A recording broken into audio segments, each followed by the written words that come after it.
Bismillahirrahmanirrahim. Beginning with the name of Allah, who is the most beneficent and merciful. Last time when I was giving you the lecture, that was the pronoun, the second lecture. Now we are discussing today the third lecture, that is verb. What is verb? A word which shows action. ऐसा word जो action जाहिर करे. A word which shows time. ऐसा word जो time जाहिर करे. A word which shows mood. ऐसा word जो बताए mood. It can B meaningful. ये वर्ड या तो हमारे लिए जो है पूरा मायने खेस हो सकता है एंड मीनिंगलेस, और वो हमारे लिए बाद औक़ात मायने खेस नहीं होगा, हमें बेमायने देगा, यानी कि हमें कोई मीनिंग नहीं देगा. Now I have categorised these all words differently, okay, in different stage. अब हम इसको अलग अलग स्टेजेस में पढ़ रहे हैं. First, it shows action. अब एक्शन जो ये शो कर रहा है, तो हमारे पास एक्शन के दो टाइप्स हैं. एक है फिजिकल एक्शन, दूसरा है मेंटल एक्शन. फिजिकल एक्शन वो एक्शन होते हैं जो हमें कोई काम करता हुआ नज़र आए. फॉर एग्जांपल राइट, लिखना. कोई शख्स अगर लिख रहा है तो वो हमें नज़र आ रहा है. स्टैंड, कोई खड़ा हुआ है तो वो हमें खड़ा हुआ नज़र आ रहा है. वॉक, चलता हुआ कोई नज़र आ रहा है. रन, भागता हुआ कोई नज़र आ रहा है. I have selected little bit those words which are very limited edition. Okay. Now let's talk about mental. अब हम डिस्कस करते हैं मेंटल एक्शन. मेंटल एक्शन वो एक्शन जो हमें कोई काम करता हुआ नज़र ना आए, यानी कि वो उसकी दिमाग जो है, वो उसकी सोच जो है वो काम कर रही है, वो हमें बज़ाहिर नज़र नहीं आ रहा. जैसे कि थिंक, लाइक. थिंक मतलब सोचना, लेकिन क्या कोई शख्स सोच रहा है तो वो क्या सोच रहा है हमें नहीं अंदाज़ा है, हमें नज़र ही नहीं आ रहा वो एक्शन. लाइक, कोई शख्स अगर पसंद कर रहा है कोई चीज़ तो वो क्या पसंद कर रहा है हमें नहीं पता. सिमिलरली डिसलाइक भी इसी में आगे, कोई चीज़ नापसंद कोई कर रहा है तो वो क्या नापसंद कर रहा है वो भी हमें अंदाज़ा नहीं है. वांट, चाहना, क्या चाहता है कोई शख्स हमें नहीं पता, वो क्या उसकी क्या चाहते हैं. सिमिलरली नीड, ज़रूरत. अगर किसी को कोई काम की ज़रूरत है करने की तो वो क्या ज़रूरत है वो हमें नज़र नहीं आती. तो इस किस्म के वर्ब्स को, इस किस्म के एक्शन को हम कहते हैं मेंटल एक्शन, जो हमें बज़ाहिर कोई करता हुआ नज़र नहीं आता. It shows time. Okay, it shows time. Now time अगर ये शो कर रहा है तो हमारे पास टाइम जो है तीन तरह के टाइम्स को जो ये शो कर रहा है. फर्स्ट है present time, second past time and third है future time. Now it shows also mood. Mood has two aspects, positive और नेगेटिव. इसकी एक छोटी सी एग्जांपल मैं दूंगा. Mister Aamir is a doctor. Mister Aamir जो हैं वो डॉक्टर हैं. अगर यही सेंटेंस मैं दूसरे तरीके से बोलूँ, mister Aamir is a robber. Mister Aamir जो हैं वो रॉबर हैं. अब मेरे दोनों सेंटेंसेस में इज़ आ रहा है. Mister Aamir is a doctor, mister Aamir is a robber. लेकिन एक फर्स्ट सेंटेंस में डॉक्टर आ रहा है, वहाँ पे वही इज़ जो है हमें पॉजिटिव मूड दे रहा है. लेकिन सेकेंड सेंटेंस में भी इज़ आ रहा है, लेकिन उसके बाद जो वर्ड आ रहा है रॉबर, उस रॉबर की वजह से वो हमें नेगेटिव सेंस दे रहा है. सो पॉजिटिव मूड और नेगेटिव मूड इस तरीके से जाहिर होगा. इट कैन बी मीनिंगफुल, यानी कि अगर इस वर्ब को अगर हम अपने सेंटेंस में यूज़ करें या ना करें, दोनों सूरतों में ये आपको कंप्लीट मीनिंग देगा. फॉर एग्जांपल ड्रिंक, पीना, पानी पीना या कोई भी चीज़ पी रहे हैं. ईट, खाना. रीड, पढ़ना. राइट, लिखना. लर्न, सीखना. And many more, there are many verbs.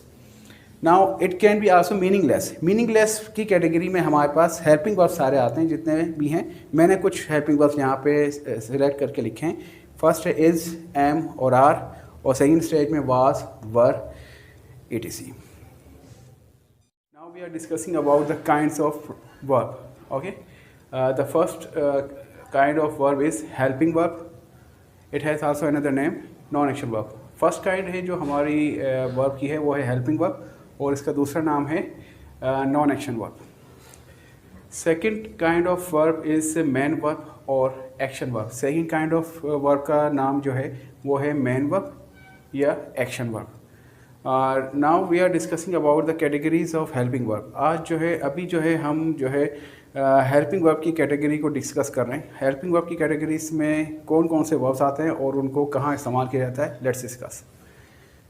This is called to be, verb be. और वर्ब बी में जो है कौन कौन से हेल्पिंग वर्ब्स आ रहे हैं हमारे पास, इज़, एम और आर. और ये यहाँ पे कौन सा टाइम शो कर रहा है, वो प्रेजेंट टाइम शो कर रहा है.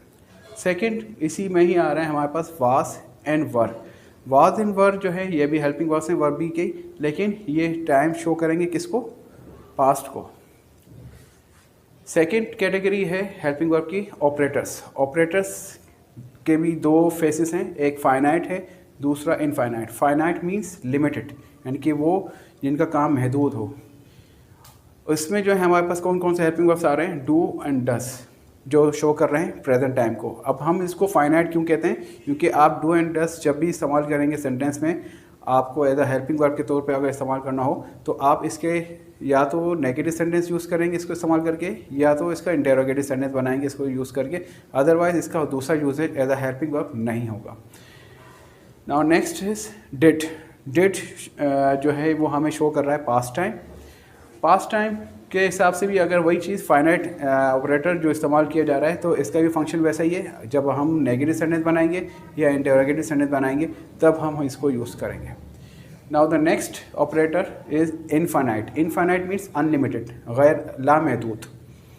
इनफाइनाइट में हमारे पास कौन कौन से हेल्पिंग वर्ब्स आ रहे हैं, हैव एंड हैज़, और ये शो करता है प्रेजेंट टाइम। इसको हम इनफाइनाइट ऑपरेटर्स क्यों कहते हैं, वो क्यों, क्योंकि जब आप इसको पॉजिटिव सेंटेंस भी यूज़ कर सकते हैं, आप इसको जो है पॉजिटिव सेंटेंस भी यूज़ कर सकते हैं, आप इसको नेगेटिव सेंटेंस में भी यूज़ कर सकते हैं, आप इसको इंटेरोगेटिव सेंटेंसेस में भी यूज़ कर सकते हैं, यानी कि इसको आप हर तरीके से इस्तेमाल कर सकते हैं एज अ हेल्पिंग वर्ब के तौर पर। नेक्स्ट हेल्पिंग वर्ब इसी कैटेगरी में आ रहा है, वो है हैड। हैड जो है वो पास्ट टाइम को शो करेगा, वही चीज़ जो ऊपर मैंने आपको एक्सप्लेन कर दी थी कि आप इसको हेल्पिंग वर्ब को पॉजिटिव सेंटेंस में, नेगेटिव सेंटेंस में और इंटेरोगेटिव सेंटेंसेस में यूज़ कर सकते हैं। Now the next category, last category of our helping verb, that is peculiar. Peculiar means strange, यानी कि इनका काम जो है इनसे बिल्कुल मुख्तलिफ है। इस कैटेगरी में हमारे पास कौन कौन से हेल्पिंग वर्ब्स आ रहे हैं, will, would, shall, should, can, could, may, might, must and ought to।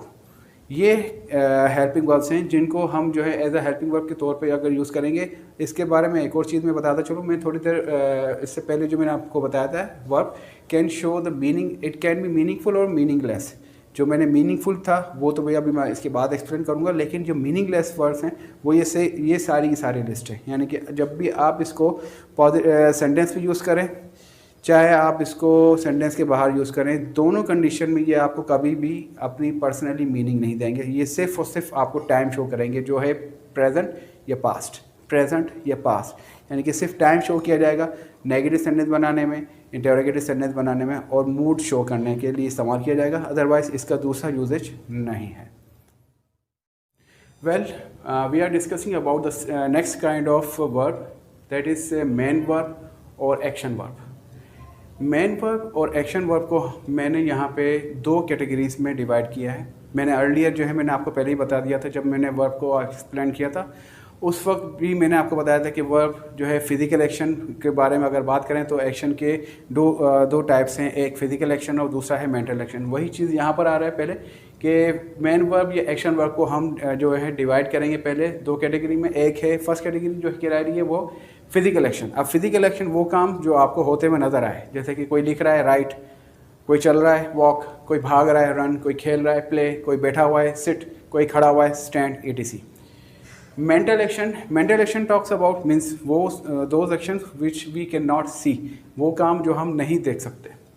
जैसे कि कोई काम कोई शख्स जो है पसंद करता है, कोई शख्स जो है नापसंद करता है, कोई चीज़ चाहता है, कोई शख्स कोई चाहता है किसी चीज़ की किसी शख्स को ज़रूरत हो या ख्वाहिश हो। ये सारे के सारे एक्शन जो हैं मेंटली तौर पे हो रहे होते हैं, यानी कि इंसान के दिमाग में या दिल में ये सोच चल रही होती है। इंसान फिज़िकली ये किसी के सामने अपीयर नहीं होता, तो इसीलिए हम इन एक्शंस को हम कहते हैं mental action. Now action verb has categorize two ways, यानी कि अब एक्शन वर्ब को हमने दो काइंड्स में और डिवाइड किया हुआ है। एक है ट्रांजिटिव वर्ब, सेकेंड है intransitive verb. What is transitive verb? An action verb which keeps an object, एक ऐसा एक्शन वर्ब जो अपने फ़ौरन बाद जो है सेंटेंस के अंदर नाउन या प्रोनाउन या ऑब्जेक्ट डायरेक्टली रखे, यानी कि नाउन प्रोनाउन ही आए। तो इस किस्म के एक्शन वर्ब को हम क्या कहेंगे? Transitive verb. फॉर एग्जाम्पल, एक एग्जाम्पल मैंने दी है, आई टीच इंग्लिश। इस सेंटेंस को मैंने डिवाइड भी कर दिया है। आई जो है हमारा यहाँ पे सब्जेक्ट है, टीच जो है वो एक्शन वर्ब है, और टीच के फ़ौरन बाद क्या आ रहा है? इंग्लिश, जो हमारा यहाँ पे ऑब्जेक्ट कहला रहा है। According to the definition, an action verb which keeps an object, ऐसा एक्शन वर्ब जो फ़ौरन अपने बाद सेंटेंस के अंदर ऑब्जेक्ट रखे, उस एक्शन वर्ब को हम क्या कहेंगे? Transitive verb. Now let's talk about intransitive verb. Intransitive verb total इसका ऑपोजिट है। एन एक्शन वर्ब है तो ये भी एक्शन वर्ब, लेकिन इसका फंक्शन इससे मुख्तलिफ है। N action verb which does not keep an object, ऐसा एक्शन वर्ब जो अपने फ़ौरन बाद ऑब्जेक्ट ना रखे इन अ सेंटेंस के अंदर, उस एक्शन वर्ब को हम क्या कहेंगे? Intransitive verb. For example the sun rises. अब यहाँ पे हमारे पास जो है द सन जो है वो हमारा सब्जेक्ट है और राइजेस जो है वो हमारा एक्शन वर्ब है। अब इस सेंटेंस में राइजेस के बाद कोई ऑब्जेक्ट आ ही नहीं रहा है, तो उस वजह से हम इस वर्ड को, इस वर्ब को, एक्शन वर्ब को क्या कंसिडर करेंगे? ये है इस वक्त intransitive verb.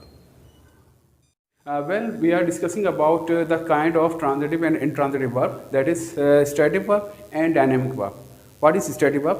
An action which we perform naturally. ऐसा काम जो हम जो है नेचुरली कुदरती तौर पे करें, and we never feel tiredness, और इसको काम करते हुए चाहे हम ज़िंदगी भर करते रहें, इसमें हमें किसी भी किस्म की थकावट महसूस नहीं होगी। ऐसे बहुत सारे एक्शन हैं, जैसे कि सी देखना। अब हम जैसे जब से पैदा हुए हैं तब से अगर हम नॉर्मल पैदा हुए तो हमारे देखने की जो सलाहियत है, एबिलिटी हमारे अंदर है, अगर वो मौजूद है तो हम जो है वो सारी उम्र जो है वो काम करते रहते हैं, इसमें हमें थकावट महसूस नहीं होती। हेयर सुनना, यही अगर सुनने की सलाहियत हमारे अंदर है तो हम सारी ज़िंदगी जो है वो काम करते रहते हैं, इसमें हम किसी भी किस्म की थकावट नहीं होती।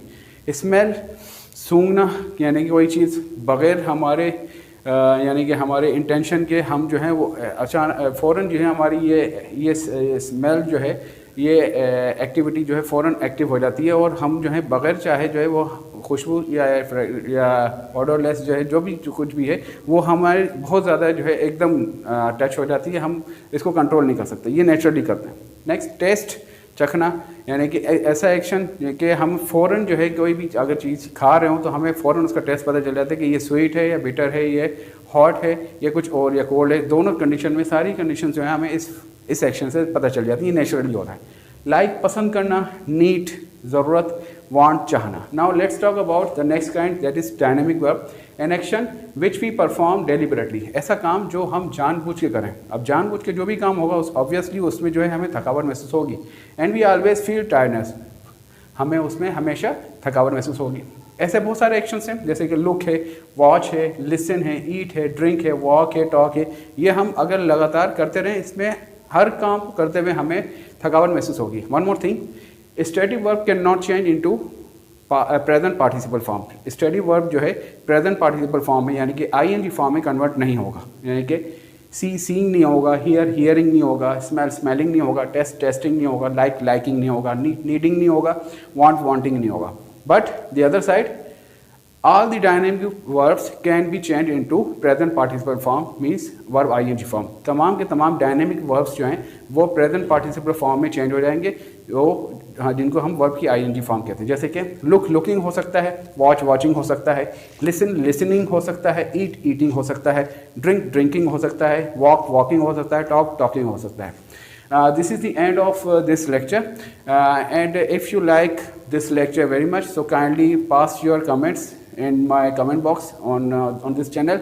And if you want more and more videos regarding this topic or regarding other topics, so you kindly subscribe my channel. And if you subscribe, definitely you can easily get the latest videos of further lectures. Thank you very much.